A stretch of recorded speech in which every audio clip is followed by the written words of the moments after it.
So ayan mga idol, at ito nga yung itatry kong bagong karburador. Bumili nga ako ng karburador na round slide. Bali ito ay Nibi Racing 30. Ayan, 30mm yung binili ko.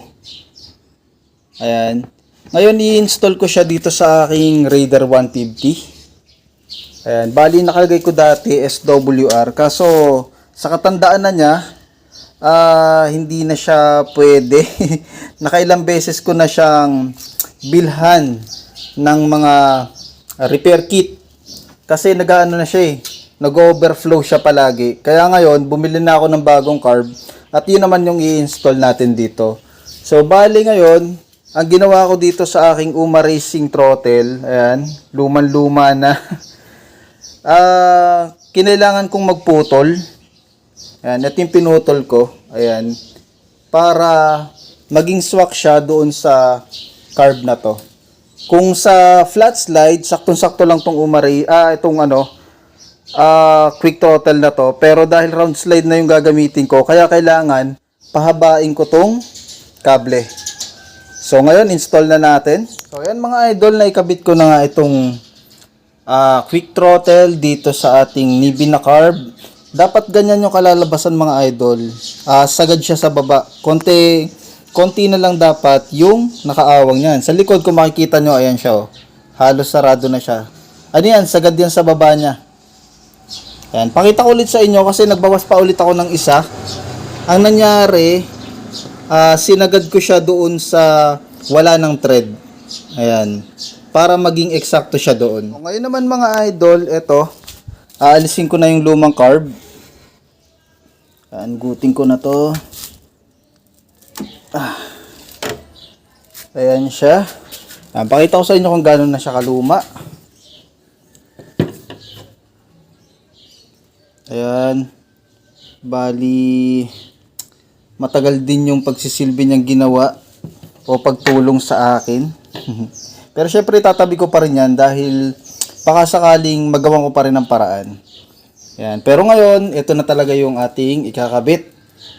So, yan, kabit na natin. Yun nga palang size nitong aking manifold na binili. Pang 28mm ito. Pero, itong aking binili ay 30mm. Pero yung, ito niya, yung pang papasok dun sa manifold ay pang size 28mm lang din.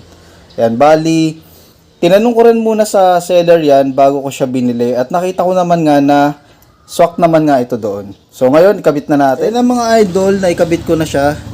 Naigpitan ko na rin tong clamp niya. Ayan, wala naman tayong naging problema, saktong-sakto. Tsaka ano siya, mahigpit siya dito kaya sigurado ko hindi yan mahuhugot kahit biriting ko yung throttle natin.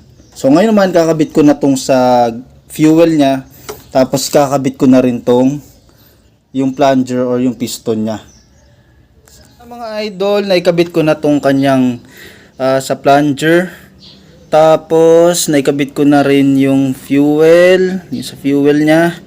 Ngayon naman susubukan na natin kung aandar ba talaga siya. So ito, try na natin.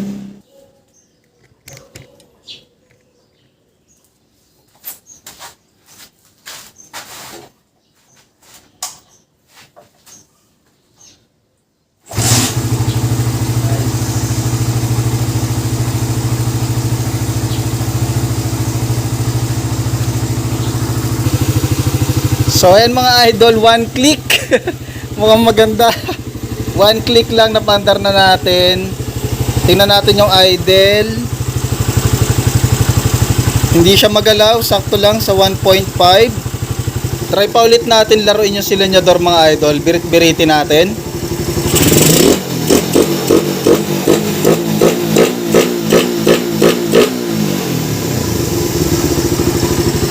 So yun, okay naman. Maganda naman yung, sa tingin ko maganda naman yung performance niya sa ngayon. Tapos mamaya sa road test malalaman natin.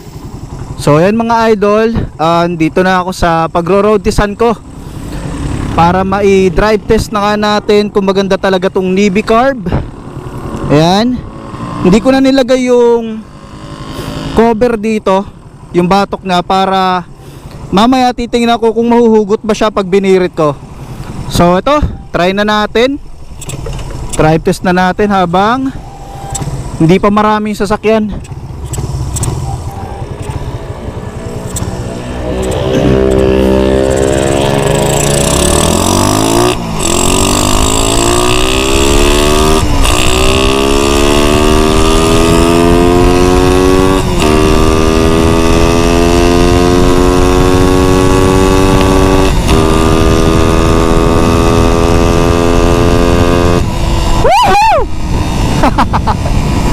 Ang sarap! Ang sarap na niyang biritin. Hindi kumakalas yung carb natin. Ayos. So yun lang mga idol, hanggang dito na muna yung video natin, yung ating review dito sa Navy Carb. Sa tingin ko maganda naman, pumalo tayo ng 123. Pero dun sa dati kong carb sa SWR na 30, mas malakas, pumapalo ng 145 kapag ka nakakinta. Pero ito hindi ko pa naman siya masagad kasi nga short lang yung ating kalsada dito. Pero sa susunod itatry ko na isagad yung takbo nito. So yun lang, ride safe mga idol at salamat sa panonood.